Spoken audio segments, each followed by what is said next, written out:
बिस्मिल्लाहिर्रहमानिर्रहीम। अस्सलाम वालेकुम डियर स्टूडेंट्स।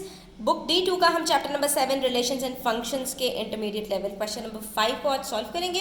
वीडियो एंड तक देखिएगा। इसके अंदर अब हमारे पास दो फंक्शंस हैं और उनके साथ हमें डील करना है। तो बेसिकली यहाँ पर फंक्शंस के कोई नया कॉन्सेप्ट हम नहीं सीखने वाले हैं, सिर्फ हम इनको किस तरह से डील करते हैं उसको सीखने वाले हैं। तो वीडियो आपने एंड तक देखनी है और आपने स्किप नहीं करना। इंशाल्लाह हम सारे क्वेश्चंस को सॉल्व करेंगे। यहाँ पर हमसे कह रहे हैं given the functions f(x) is equals to x upon 2 plus 3 and gx is equals to 3 upon 4x minus 2। तो यहाँ पर हमें दो अलग अलग फंक्शंस दिए गए हैं, यानी दो अलग अलग डोमेन्स के फंक्शंस हैं, तभी दोनों की जो वैल्यूज़ हैं वो भी अलग अलग हैं। ठीक है, इस चीज़ को आपने ध्यान में रखना है। अब आपको खेलना होगा दोनों फंक्शंस के साथ, यानी इन दोनों फंक्शंस के अगर अलग अलग हमारे पास जो है वो इन दो डोमेन्स के अलग अलग फंक्शंस हमारे पास आ जाएं तो हम उसको किस तरह से डील करेंगे। अब यहाँ पर ज़रा क्वेश्चन को गौर से समझिए स्टूडेंट्स। हमसे पूछ रहे हैं कि the value of function f at 2 plus value of function g at 2 क्या होगी अगर value of f at x हमारे पास ये है और value of g at x हमारे पास ये है। तो सिंपली आपने क्या करना है, जहाँ पर आपके पास x है वहाँ पर आपने वैल्यूज़ को पुट कर देना है और फिर इन दोनों का जब हम सम निकालेंगे तो हमारे पास आंसर आ जाएगा। तो देखिए इसको हम किस तरह से करेंगे। सिंपल है, यहाँ पर हम पहले वाला फंक्शन लिखेंगे और फिर दूसरे वाला फंक्शन लिखेंगे और इसको बिल्कुल इसी तरह से सॉल्व करेंगे। तो हमारे पास जो पहला वाला फंक्शन है वो 2 है और हमारे पास x की वैल्यू क्या दी हुई है, x अपॉन 2 प्लस 3। तो हमने सिंपली क्या करना है स्टूडेंट्स कि हमारे पास जहाँ जहाँ 2 लिखा हुआ है, जहाँ जहाँ x लिखा हुआ है उसकी जगह पर हम 2 लिख देंगे। ठीक है, तो यहाँ पर f लिखने की ज़रूरत नहीं है, बल्कि हम यहाँ पर लिखेंगे 2 अपॉन 2 प्लस 3। ठीक है, और उसके बाद इसको हम इनक्लोज कर देंगे एक कर्ली ब्रैकेट के अंदर और दूसरी तरफ हमारे पास फंक्शन ऑफ g एट 2 पूछा गया है तो हम प्लस करके इसके अंदर भी x की जगह पर जो हमारे पास वैल्यू है वहाँ पर हम 2 लिख देंगे। ठीक है, तो ये 3 अपॉन 4 और x की जगह पर 2 आ गया और ये हमारे पास कर्ली ब्रैकेट के अंदर इनक्लोज हो गया। अब हम इसको सॉल्व कर लेंगे। ठीक है, तो इसको सॉल्व करना कुछ भी मुश्किल बात नहीं है। यहाँ पर आपको एलसीएम लेना पड़ेगा, तो हमने यहाँ पर एलसीएम ले लिया। एलसीएम लेंगे तो हमारे पास क्या आंसर आएगा स्टूडेंट्स, इसको हम क्रॉस मल्टीप्लाई कर लेते हैं तो ये आंसर आ जाएगा हमारे पास। तो यहाँ पर बेसिकली हमने एलसीएम लिया है स्टूडेंट्स और यहाँ पर ये हमारे पास सिंप्लीफाई हो रहा है तो ये बच जाएगा 3 अपॉन 2 माइनस 2। ठीक है, तो हम इसको यहाँ पर लिख देते हैं 3 अपॉन 2 माइनस 2 और इसका जब हम एलसीएम लेंगे तो यहाँ पर हमारे पास स्टूडेंट्स माइनस 1 अपॉन 2 बचेगा। ठीक है, तो अब ये हमारे पास यहाँ पर दोनों के आंसर्स निकल आए 8 अपॉन 2 और माइनस 1 अपॉन 2। दोनों के डिनोमिनेटर सेम है, 8 माइनस 1 करेंगे तो ये आंसर आ जाएगा हमारे पास 7 अपॉन 2। इसका मतलब क्या हुआ, फंक्शन ऑफ f एट 2 हमारे पास निकल कर आया है 8 अपॉन 2 यानी कि 4। और हमने इसको यहाँ पर सिंप्लीफाई इसलिए नहीं किया क्योंकि यहाँ पर हमारे पास माइनस 1 अपॉन 2 के अंदर भी डिनोमिनेटर 2 था तो हमने इसको एज इट इज रहने दिया। और फंक्शन ऑफ g एट 2 हमारे पास निकल कर आया माइनस 1 अपॉन 2, यानी दोनों के इमेजेस की अलग अलग बात करें तो वो ये निकल कर आया, लेकिन इन्होंने हमसे सम करने को कहा था तो हमने दोनों को जब ऐड किया तो हमारे पास 7 अपॉन 2 आंसर आया। क्योंकि ये हमारे पास इम्प्रॉपर फ्रैक्शन में आ रहा है आंसर और हमें इसको कन्वर्ट कर देना चाहिए मिक्स नंबर में, तो हमने यहाँ पर इसको मिक्स नंबर के अंदर कन्वर्ट कर दिया, दैट इज 3 होल 1 अपॉन 2। और यहाँ पर अगर आप भूल गए हैं कि मिक्स नंबर के अंदर कैसे कन्वर्ट करते हैं तो सिंपल है स्टूडेंट्स, आपने इसको जो है वो फ्रैक्शन के अंदर डिवीजन में रखना होता है और उसको सॉल्व करते हैं आप। 2 3 आर 6 और ये रिमाइंडर जो बच गया आपके पास ये न्यूमरेटर बच जाता है और जो क्वोशंट होता है वो आपका होल नंबर बन जाता है। इसके बाद हमारे पास नेक्स्ट जो इन्होंने दिया है फंक्शन ऑफ f दिया है हमें इन्होंने एट -1 और इसका जो है वो डिफरेंस निकालना है फंक्शन ऑफ g एट -1 के साथ। तो सिंपली जो भी इनके फंक्शंस हमारे पास इनके जो इमेजेस के दिए हुए हैं वो हम यहाँ पर लिख के और इसको सॉल्व कर लेंगे। ठीक है, सॉल्व करना कुछ भी मुश्किल बात नहीं है, ये आपके लिए पीनट है। तो देखिए हम यहाँ पर इसको सॉल्व कर लेंगे स्टूडेंट्स। हमने सिंपली यहाँ पर एलसीएम लिया, हमारे पास आंसर आ गया -1 प्लस 6 अपॉन 2 और ठीक यहाँ पर हमारे पास क्या एलसीएम निकला है 4, तो हमारे पास यहाँ पर ऊपर न्यूमरेटर्स आ गया -3 -8। अब हम इसको सॉल्व करेंगे तो ये बन गया हमारे पास 5 अपॉन 2 और ये बन गया माइनस माइनस माइनस प्लस होता है स्टूडेंट्स, तो ये -11 और माइनस माइनस प्लस हो गया तो ये बन गया 11 अपॉन 4।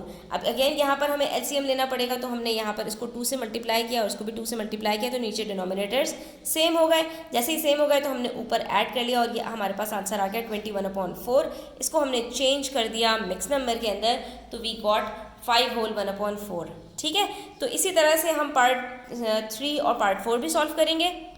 अब यहाँ पर आपके पास सिर्फ एक नई चीज़ ऐड हुई है स्टूडेंट्स कि आपके पास जो फंक्शंस दिए हुए हैं उनके आपके पास यहाँ पर कोफिशिएंट्स मौजूद हैं। सिंपली आपने क्या करना है, जो भी आपके पास फंक्शन की वैल्यू दी हुई है आपने इसका इमेज कैलकुलेट करना है। उसके बाद आपने जो भी यहाँ पर फंक्शन है जो उसका कोफिशिएंट है उसके साथ उसको मल्टीप्लाई कर देना है। ठीक है, तो आप यहाँ पर जो भी आंसर आएगा हमारे पास function the value of function at 4 का हम उसको 2 से मल्टीप्लाई कर देंगे, और जो यहाँ पर आंसर आएगा फंक्शन ऑफ g एट 6 का उसको 3 से मल्टीप्लाई कर देंगे, और जो आंसर्स आएंगे उसके बाद फिर उनका डिफरेंस कैलकुलेट कर लेंगे। तो यहाँ पर देखिए हमने क्या किया, जिस तरह से हमें स्टेटमेंट लिख कर दी गई है हमने इसको बिल्कुल उसी तरह से एक्सपेंड कर दिया। ठीक है, पहले हमने फंक्शन f की वैल्यू को लिखा और उसके बाद फंक्शन ऑफ g की वैल्यू को लिखा और दोनों को उसी कोफिशिएंट से मल्टीप्लाई कर दिया जिससे हमें करने को कहा गया है, और बीच में इनके डिफरेंस का साइन। इस स्टेटमेंट को आपने लिखना सीख लिया तो फिर आपके लिए इसको सॉल्व करना इंशाल्लाह कोई मसला नहीं रहेगा। अब यहाँ पर आप देख सकते हैं कि यहाँ सिंप्लीफाई हो रहा है तो हम इसको सिंप्लीफाई कर देंगे और हम इसको इसी तरह से सॉल्व कर लेंगे। ब्रैकेट हमारे पास 2 + 3 5 आ गया, और यहाँ पर भी हमारे पास ये सिंप्लीफाई हो रहा है, पूरी तरह नहीं हो रहा लेकिन काफ़ी हद तक हो रहा है, तो हम इसको इसी तरह से सिंप्लीफाई करके और इसका भी आंसर कैलकुलेट कर लेंगे। तो ये देखिए हम यहाँ पर इसको ब्रैकेट्स को सॉल्व करते गए स्टूडेंट्स। यहाँ पर हमारे पास एक फ्रैक्शन आया था, हमने इसके अंदर एलसीएम लिया, हमारे पास आंसर आ गया 9 - 4/2। फिर हमने इसको सॉल्व किया तो ये हमारे पास ब्रैकेट आ गया 5/2, और इसको फिर हमने 3 से मल्टीप्लाई कर दिया क्योंकि बाहर हमारे पास ब्रैकेट में कोफिशिएंट मौजूद था। जब हमने इसको मल्टीप्लाई किया तो ये हमारे पास 15/2 हुआ। फिर हमने इन दोनों का एलसीएम लिया तो ये 20 - 15/2 बन गया, और आंसर आ गया हमारे पास 5/2, that is equals to 2 whole 1/2। ठीक है स्टूडेंट्स, फिर से यहाँ पर हमारे पास जो दोनों फंक्शंस हैं पार्ट 4 के अंदर वो भी कोफिशिएंट्स के साथ हैं, तो हमने उसको बिल्कुल उसी तरह से जो फॉर्मूला हमें दिया गया है उसके अंदर कोफिशिएंट के साथ इसको मल्टीप्लाई करना पड़ेगा। तो फंक्शन ऑफ f का जो हमें फॉर्मूला दिया गया था वो हमें यहाँ पर दिया गया था x/2 + 3। x की जगह पर हमने वैल्यू रखी फंक्शन ऑफ f की, ठीक है, दैट इज -2। ठीक है, तो ये हमारे पास -2/2 + 3 हो गया, और फिर उसको 5 से मल्टीप्लाई कर दिया। ठीक है, और same goes with this one कि जो फंक्शन ऑफ g का फॉर्मूला था हमारे पास वो था हमारे पास 3/4x - 2, तो x की जगह पर हमने x की वैल्यू -4 रख दी, और बाहर हमारे पास 7 दिया हुआ है तो हमने इसको 7 को यहाँ पर लिख दिया। अब हम इसको सॉल्व करेंगे। तो स्टूडेंट्स अब आपने मुझे इसको सॉल्व करके इसका आंसर बताना है कमेंट सेक्शन में कि इसका आंसर क्या है। अब जो क्वेश्चन है स्टूडेंट्स हमारे पास वो बहुत ही मज़े का है। उसके अंदर हमसे कह रहे हैं function of f at x कब बराबर हो जाएगा function of g at x के। इस तरह के क्वेश्चंस को सॉल्व करने के लिए स्टूडेंट्स हमें सिंपली ये करना है कि हम ये जो फंक्शन ऑफ f है इसका फॉर्मूला उठाएंगे और फंक्शन ऑफ g है इसका फॉर्मूला उठाएंगे और दोनों को एक दूसरे के सामने रख के सॉल्व कर लेंगे। तो फंक्शन ऑफ f हमारे पास क्या गिवन है स्टूडेंट्स, हमारे पास इसका फॉर्मूला जो गिवन है हमने सिंपली उसको रखना है, क्योंकि यहाँ पर x की कोई वैल्यू नहीं दी है इन्होंने, सिर्फ हमें कहा है फंक्शन ऑफ f कब फंक्शन ऑफ x की जो वैल्यू है ये कब बराबर हो जाएगी फंक्शन ऑफ g के x की वैल्यू के। ठीक है, तो हमने सिंपली कहा ठीक है हम इन दोनों को आमने सामने रख देते हैं और उसके बाद इसको हम सॉल्व करने की कोशिश करते हैं, फिर देखते हैं हमारे पास आंसर क्या आता है। तो इसको सॉल्व करने के लिए स्टूडेंट्स हमें सिंपली सबसे पहले क्या करना पड़ेगा, यहाँ पर हमें एलसीएम लेना पड़ेगा। तो सबसे पहले हम एलसीएम लेते हैं और फिर हम इसको सॉल्व करते हैं। तो ये देखिए हमने इसका एलसीएम ले लिया है, यहाँ पर हमारे पास 2 और यहाँ पर 4 निकल आया है। अब हम सिंपली क्या करेंगे स्टूडेंट्स कि हम क्रॉस मल्टीप्लाई करेंगे। यहाँ पर जो दोनों के डिनोमिनेटर्स हैं वो डिवाइड हो रहे हैं, हम इन दोनों को अब जो है वो ऑपोजिट जो है वो साइंस में ले जाएंगे और ये हमारे पास मल्टीप्लाई हो जाएंगे। तो ये हमारे पास बन जाएगा 4 × x + 6 और ये 2 इधर चला जाएगा तो ये बन जाएगा 2 × 3x - 8 पूरे ब्रैकेट से ये मल्टीप्लाई हो जाएगा। 4x + 4 × 6 = 24 is equals to 2 × 3 = 6x - 16। ठीक है, अब हम इसको आगे सॉल्व करते चले जाएंगे।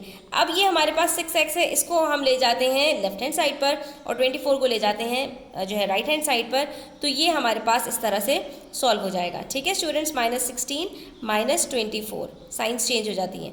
ये हमारे पास आ जाएगा -2x और ये हमारे पास हो जाएगा -40। ठीक है स्टूडेंट्स, अब हमें x की वैल्यू कैलकुलेट करनी है। -2 जो यहाँ पर मल्टीप्लाई हो रहा है इसको दूसरी तरफ ले जाइए तो ये डिवाइड हो जाएगा और ये हमारे पास x की वैल्यू कैलकुलेट हो जाएगी। ठीक है। तो ये माइनस माइनस कट हो गया, 2 1 जार 2, 20 जार 40, तो ये x की वैल्यू हमारे पास 20 कैलकुलेट हो गई। अब मैं ये आपको वेरीफाई भी कर दिखा देती हूँ स्टूडेंट्स कि हमारे पास फंक्शन ऑफ x जो है और फंक्शन ऑफ g जो हमारे पास x की वैल्यू है, दोनों की जब हम x की जगह पर 20 रख देंगे, यानी दोनों के डोमेन्स के अंदर जब फंक्शन 20 होगा तो दोनों का आंसर हमारे पास सेम आएगा। तो ये देख लीजिए, फंक्शन ऑफ f एट 20 हमारे पास फॉर्मूला क्या था, x/2 + 3, x की जगह पर 20 रखा हमने और हमारे पास आंसर आ गया 13। और यहाँ पर भी देख लीजिए, फंक्शन ऑफ g एट 20 हमारे पास फॉर्मूला था यहाँ पर 3/4 x - 20, x की जगह पर 20 रखा तो हमारे पास यहाँ पर भी आंसर 13 आ रहा है। इससे ये बात प्रूफ हो गई कि हमने बिल्कुल सही आंसर अपना निकाला है। और पार्ट बी के अंदर ही हमसे ये कहा गया है कि अगर function of f at x बराबर हो जाए 17 के, तो इस क्वेश्चन से आपने घबराना नहीं है। यहाँ पर हमें x की वैल्यू नहीं दी गई स्टूडेंट्स, ये अगर आप गौर से देखें तो यहाँ पर हमें function of f at x का इमेज दिया गया है कि अगर हमारे पास इमेज 17 हो तो हमारे पास फंक्शन की वैल्यू क्या होगी, यानी हमें x की वैल्यू कैलकुलेट करनी है। तो यहाँ पर स्टूडेंट्स इसका मतलब क्या हुआ कि इमेज का हमें फॉर्मूला दिया हुआ है, that is x/2 + 3, function of f का इमेज यही है ना स्टूडेंट्स। तो अगर ये बराबर हो जाए यहाँ पर 17 के, तो x की वैल्यू यहाँ पर क्या होगी, सवाल के अंदर आपसे ये पूछा जा रहा है। इन्होंने कहा what is the value of x, यहाँ पर x की वैल्यू क्या होगी जब function of f at x बराबर हो जाए 17 के। तो ये दो चीज़ों को आपने यहाँ पर मिक्सअप नहीं करना कि अगर आपको फंक्शन ऑफ x यहाँ पर वैल्यू निकाल कर दी गई है स्टूडेंट, तो ये समझ जाइए कि ये इमेज है, ये x की वैल्यू नहीं है। ठीक है, एक चीज़ होती है फंक्शन और एक चीज़ होती है उसका इमेज। तो अभी तक हमने जो क्वेश्चंस किए थे उसके अंदर हमें इमेज कैलकुलेट करना होता था, अब यहाँ पर हमें इन्होंने इमेज कैलकुलेट करके दिया है और हमें यहाँ पर फंक्शन कैलकुलेट करना है। तो फंक्शन जब कैलकुलेट करना होता है तो वहाँ पर इमेज का जो फॉर्मूला होता है और जो इमेज की वैल्यू होती है दोनों को आमने सामने रख के और इसको हम सॉल्व कर लेते हैं। अगेन यहाँ पर भी हम यही करेंगे कि यहाँ पर हम जो है एलसीएम लेंगे, तो ये बन जाएगा हमारे पास x + 6/2 = 17। ये 2 यहाँ पर जाकर मल्टीप्लाई हो जाएगा तो ये बन जाएगा 17 × 2 दैट इज़ 34, और ये -6 इधर आ जाएगा तो ये माइनस हो जाएगा और x की वैल्यू हमारे पास यहाँ पर निकल आएगी 28। ठीक है, तो इस तरह से हमारे पास ये दोनों सॉल्व हो गए स्टूडेंट्स, पार्ट्स ए और बी। आई होप कि आपको क्लियर हुआ होगा। स्टिल कोई भी क्वेश्चंस हो, क्वेरीज हो, कमेंट सेक्शन में पूछा करें, और वीडियो अच्छी लगे तो लाइक कीजिएगा, चैनल को सब्सक्राइब कीजिएगा। अपना बहुत ख्याल रखिएगा। अल्लाह हाफिज़।